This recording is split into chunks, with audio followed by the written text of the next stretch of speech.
समय के राज, secrets of time. हे ईश्वर, और कब तक चलेगा ये सब कुछ? मैं आपको नहीं मानता। आपने कभी मेरे आवाज़ नहीं सुनी नहीं। या अल्लाह रहम कर, अब बर्दाश्त नहीं होता। Oh God forgive me, I do not want to live any more. भगवान हमें बचा लो, भगवान दया करो, आपसे मदद की भीख मांगता हूँ। बच्चे मीठे, बच्चे मेरे लाडले बच्चे, तुम मेरे बच्चे हो। तुम्हें मुझसे मांगना नहीं है, तुम मेरी संतान हो, मेरे अधिकारी बच्चे हो। मैं प्यार का सागर हूँ, तुम मेरे बच्चे हो। मैं शांति का सागर हूँ, तुम मेरी संतान हो। मैं सर्वशक्तिमान हूँ और तुम मेरे बच्चे हो। मेरा सब कुछ तुम्हारा, सिर्फ तुम भूल चुके हो, मुझे भूल गए, खुद को भी नहीं पहचानते। मीठे बच्चे, तुम कौन थे, क्या बन गए हो और अब क्या बनने वाले हो? मैं तुम्हें बताता हूँ। तुम्हारी दुनिया या सृष्टि एक रंगमंच है। तुम यहाँ अपना पार्ट बजाने आते हो, लेकिन तुम रहते तो मेरे साथ थे। परम धाम, मुक्ति धाम, शांति धाम, ये स्वीट होम, साइलेंस होम मेरा और तुम सभी आत्माओं का घर है। लाडले बच्चे, 5000 वर्ष पहले अपने परम धाम को छोड़कर इस साकारी दुनिया में को आते हो। सृष्टि पर कर्म करने के लिए तुम्हें ड्रेस पहननी पड़ती है। तुम शरीर का चोला पहनते हो। बच्चे जैसे तुम्हारी दुनिया में सुबह, दोपहर, शाम और रात होती है। 24 घंटे का चक्र होता है। बसंत, गर्मी, पतझड़, सर्दी 365 दिन का चक्र है। ऐसे ही तुम्हारी सृष्टि पर 5000 साल का चक्र होता है, जिसे सृष्टि चक्र का काल चक्र कहते हैं। इस सृष्टि चक्र में भी 4 भाग होते हैं। आओ सृष्टि चक्र और तुम्हारे पाठ का राज सुनाता हूँ। मीठे बच्चे देखो, सृष्टि चक्र के पहले युग में दिव्यता, प्यार, एकता, सुख, आनंद इन गुणों से संपन्न है। ये युग जैसे तुम वैसी तुम्हारी दुनिया, तुम्हारी स्थिति भी तुम्हारी दुनिया का आधार है। तुम्हारा शरीर निरोगी कंचन काया है। प्रकृति तुम्हारी संपूर्ण सहयोगी है। सदाबहार मौसम है। तुम स्वर्ण जड़े महलों में रहते हो। चारों ओर केवल सौंदर्य और संपन्नता है। एक राज, एक धर्म, एक भाषा, एक संस्कृति तुम्हारे संकल्पों में पवित्रता की शक्ति है। तुम संकल्पों से ही एक दूसरे की बात को समझ लेते हो। तुम पुष्पक विमान में उड़ते हो। विमान तुम्हारे संकल्पों से चलता है। संतान योग बल से यानी संकल्पों की पवित्रता से होती है। यह अमर लोक है। तुम लगभग 150 वर्ष बाद स्व इच्छा से अपना शरीर रूपी चोला छोड़ अपना नया चोला पहनते हो। यह समय तुम्हारी सृष्टि की सुबह है। 1250 वर्ष का समय पहले कालचक्र का पहला युग सतयुग है। परम धाम से और आत्माओं से तुम्हारी दुनिया में आती है।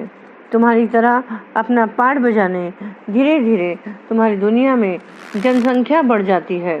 मीठे बच्चे, तुम अपनी दुनिया में इतने खुश रहते हो कि तुम्हें मेरी याद ही नहीं आती। बच्चे, याद आया या तुम ही थे? यह तुम्हारी ही कहानी है। सतयुगी सुबह के बाद सृष्टि में की दोपहर शुरू होती है। समय बीत रहा है। तुम पवित्र आत्मा हो। अपनी दुनिया में आनंद में हो, लेकिन अनेक जन्म लेते लेते तुम्हारी शक्ति धीरे धीरे कम होने लगती है। फिर भी तुम्हें याद है, तुम आत्मा हो। तुम शरीर रूपी वस्त्र पहना हुआ है। केवल सृष्टि पर अपना पाठ बजाने के लिए तुम्हें पवित्रता, शांति, सुख, आनंद, प्यार, शक्ति, ज्ञान तुम्हारा स्वधर्म है, तुम्हारा संस्कार है। सृष्टि पर हर आत्मा दिव्य है, देवता। यह त्रेता युग है। सतयुग और त्रेता युग में तुम्ही थे स्वर्ग, जन्नत।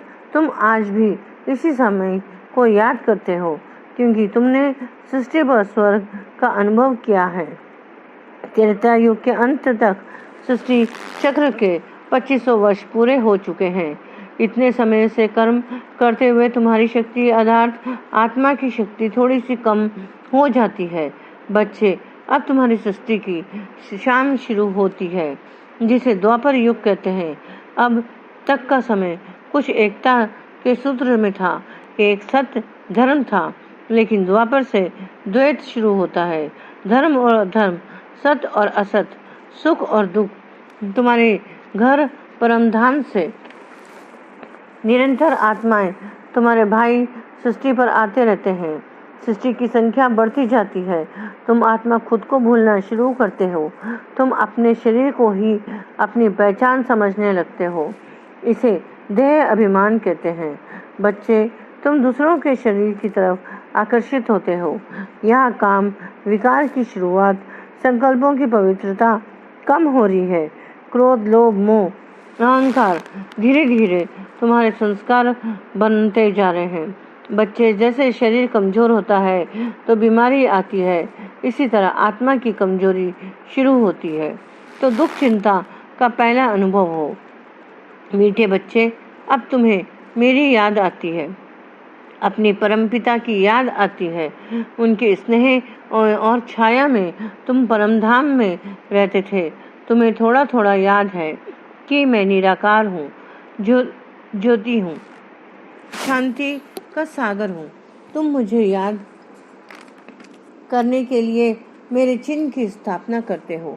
शिव ज्योतिर्लिंग, खुद को साकार शरीर समझने के कारण मुझ निराकार को भी साकार में ढूंढना शुरू करते हो।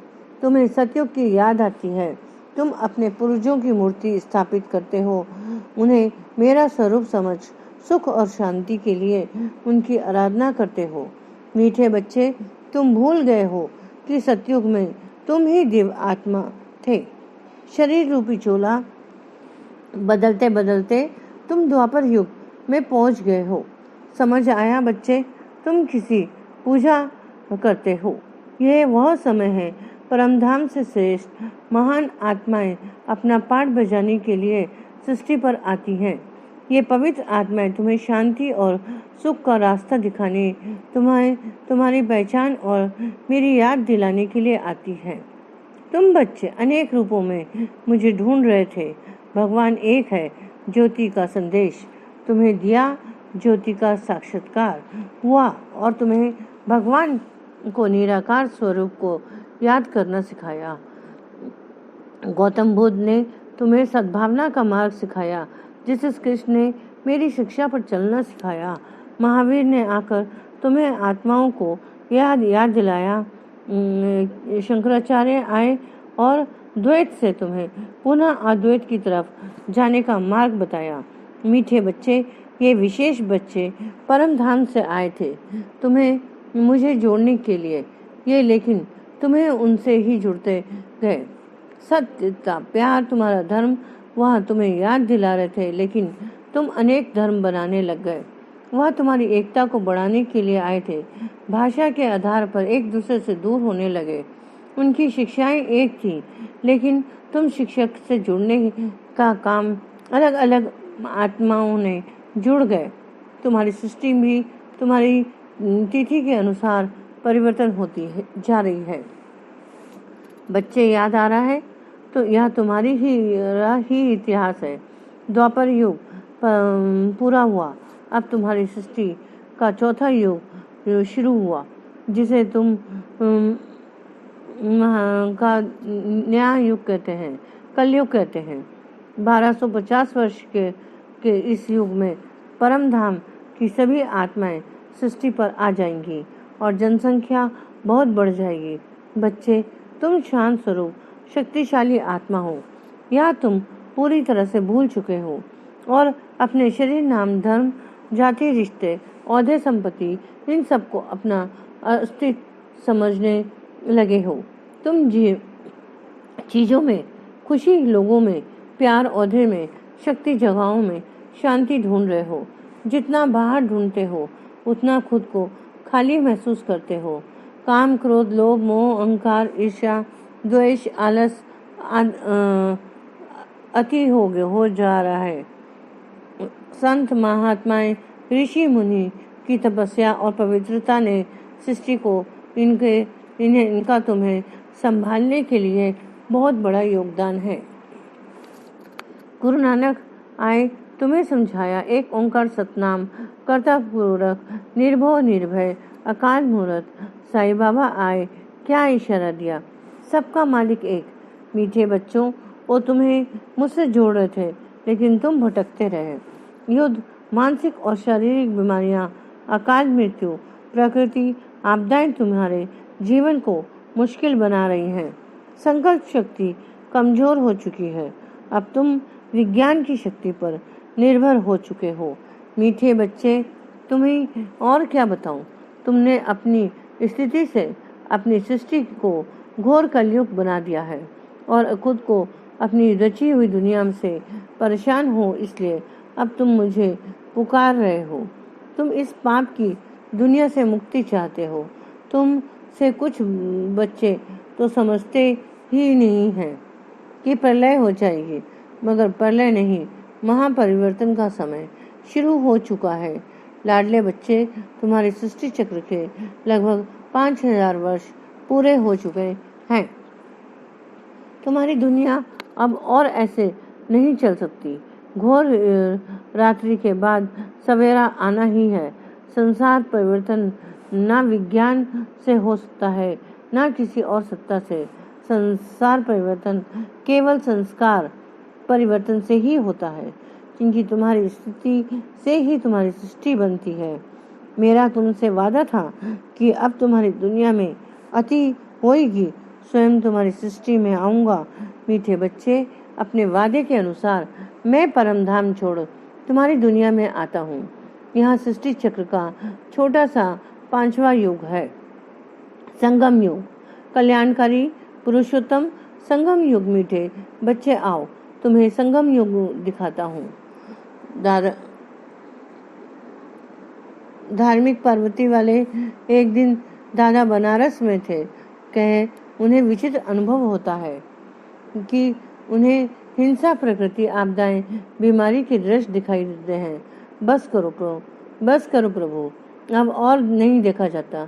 अपना क्षमा स्वरूप दिखाओ। प्रभु, दादा ने देखा, विनाश में हुए ये ऊपर उड़ते हैं सितारे, परमधाम जा रहे हैं। कुछ दिन बाद चाचा मूलचंद के शरीर को छोड़ने का पर दादा को आत्मा का साक्षात्कार होता है। दादा को वैराग आने लग गया। वह समझते हैं कि सब कुछ खत्म होने लग गया, इसलिए एकांत में ज्यादा समय बिता रहे हैं। उन्हें एक और नजारा दिखाई दिया।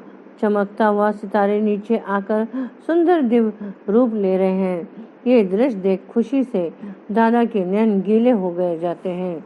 उन्हें आवाज आती है कि हे दुनिया, तुम्हें लानी है। मीठे बच्चे, दादा लेखराज की ये कहानी समझ आया। ये दृश्य उन्हें मैं दिखा रहा हूँ। कहानी तो बहुत लंबी है बच्चे, तुम्हें संक्षिप्त में दिखा रहा हूँ। दादा परिवार के साथ सत्संग में बैठे हैं और अचानक उठकर चले आए। उनकी बहू उनके पीछे गई और देखा दादा गहरी सोच में हैं। उनके चारों ओर प्रकाश ही प्रकाश, उनकी आंखों में तेज निकल रहा है और उनके मुख से अति धीमा स्वर गूंज रहा है। मीठे बच्चे, न उनकी बहू को समझ में नहीं आया, दादा को समझ में आया। मैं ही उनके मुख द्वारा अपना परिचय दे रहा था। मीठे बच्चे, जैसे तुम्हें इस सृष्टि पर कर्म करने के लिए शरीर का चोला पहनना पड़ता है, उसी तरह मुझे तुमसे बात करने के लिए शरीर का आधार लेना पड़ता है। लेकिन मैं तुम्हारी तरह जन्म और मृत्यु के चक्र में नहीं आता। मुझे सिर्फ एक मुख चाहिए तुम्हें अपनी बात समझाने के लिए। वैसे तो मैं प्रेरणा से तुम्हें समझा सकता हूँ। तुम्हारी शक्ति कम हो चुकी है। तुम संकल्पों की नहीं, वाणी की भाषा समझते हो। इसलिए मैं दादा लेखराज का आधार लेता हूँ। तुम्हें अपना समय का ज्ञान समझाने के लिए आओ, तुम्हें दिखाता हूँ। आगे क्या हुआ? परिवार दादा के पास आते ही किसी ने मेरा निराकार स्वरूप का और किसी के आने वाले सतयुगी दुनिया का साक्षात्कार होता है। दादा के मुख द्वारा मैं तुम्हें तुम्हारे स्वधर्म का ज्ञान देता हूँ। तुम देह नहीं, अजर अमर अविनाशी आत्मा हो। तुम पवित्र आत्मा, शक्ति स्वरूप आत्मा, आनंद स्वरूप आत्मा, हो। मैं तुम्हें अपना सत्य और संपूर्ण परिचय देता हूँ। मैं पवित्रता का सागर हूँ। मैं सर्वशक्तिमान हूँ। मैं जन्म मरण के चक्र में नहीं आता। मैं सिर्फ कलयुग के अंत में परम धाम से आया हूँ। मैं तुम्हें पवित्र बनाने। मीठे बच्चे, तुम भूल चुके हो तुम सतयुग में थे। अब पवित्रता जानकर और योग से तुम्हें सृष्टि पर पुनः सतयुग लाना है। बच्चों की याद मुझे निराकार परमात्मा से जुड़ने लग गई है और बच्चे संस्कार परिवर्तन को पुरुषार्थ में लग जाते हैं। सभी बच्चे मुझे प्यार से शिव बाबा कहकर पुकारते हैं, क्योंकि मैं उनका परम पिता हूँ। मीठे बच्चे, सृष्टि परिवर्तन का यह कार्य मैं करने जा रहा हूँ। दादा तो सिर्फ निमित्त है। मैं दादा लेखराज का नाम रखता हूँ। प्रजापिता ब्रह्मा और बच्चे उन्हें ब्रह्मा बाबा बुलाते हैं। बच्चों की पालना करती हैं और लोग उन्हें मामा कहते हैं। बच्चे पवित्रता का धारण बोध विरोध होते हैं बच्चों पर अत्याचार, लेकिन मैं उनके साथ हूँ। यहाँ विज्ञान को स्थिरता में से पार कर रहे हैं। 14 साल बाद की तपस्या के बाद 300 बच्चों को यह पहला संगठन 1950 में रांची से माउंट आबू राजस्थान जा रहा है। मेरे बच्चे तैयार हो गए हैं। मैंने उन्हें देश के कोने कोने में भेजना शुरू कर दिया है। हर एक को यह संदेश देना है कि मैं निराकार परमात्मा सृष्टि पर आ चुका हूँ। ज्ञान और योग के बल से सतयुग लाना है। मीठे बच्चे, सृष्टि परिवर्तन का यह कार्य करता जा रहा हूँ। ब्रह्मा बाबा के 18 जनवरी 1969 को आयुक्त हो गए, लेकिन मेरा कार्य तो और सारे विश्व में फैलता जा रहा है। लाखों बच्चे घर गृहस्थी में रहते हुए ज्ञान की धारा, योग की तपस्या और पवित्रता के बल से मेरी सृष्टि परिवर्तन के कार्य को करने में जुड़ चुके हैं। मीठे बच्चे, समझ आया, मैं तुम्हारी कहानी हूँ। तुम ही सतयुग में थे, तुम ही त्रेता युग में थे, तुम ही द्वापर युग में थे, तुम ही घोर कलयुग में थे। जिस कलयुग में तुम परेशान हो रहे हो वो किसने बनाया? तुम्हारे काम, क्रोध, लोभ, मोह इन संस्कारों ने बनाया। जिस नई दुनिया को का तुम इंतजार कर रहे हो वो कौन बनाएगा? तुम ही तो बनाओगे। क्या सोच रहे हो? बच्चे, द्वापर युग से अति तुम कहते हो आए। अब जब ध्यान धर्म की गलानी होगी तो परमधाम से मैं आऊँगा। मैं आया सतयुगी संस्कार बनाने और ज्ञान और शक्ति देने से। मैं मत सोचना सतयुग बहुत दूर है। मैं तुम्हारे साथ हूँ, हर पल मैं तुम्हारे साथ हूँ। इसी से मैं अपनी वाणी में विराम देती हूँ। आपसे निवेदन है कि आपको यह हमारे परमपिता की कहानी अच्छी लगी होगी। Please like, share and subscribe my video.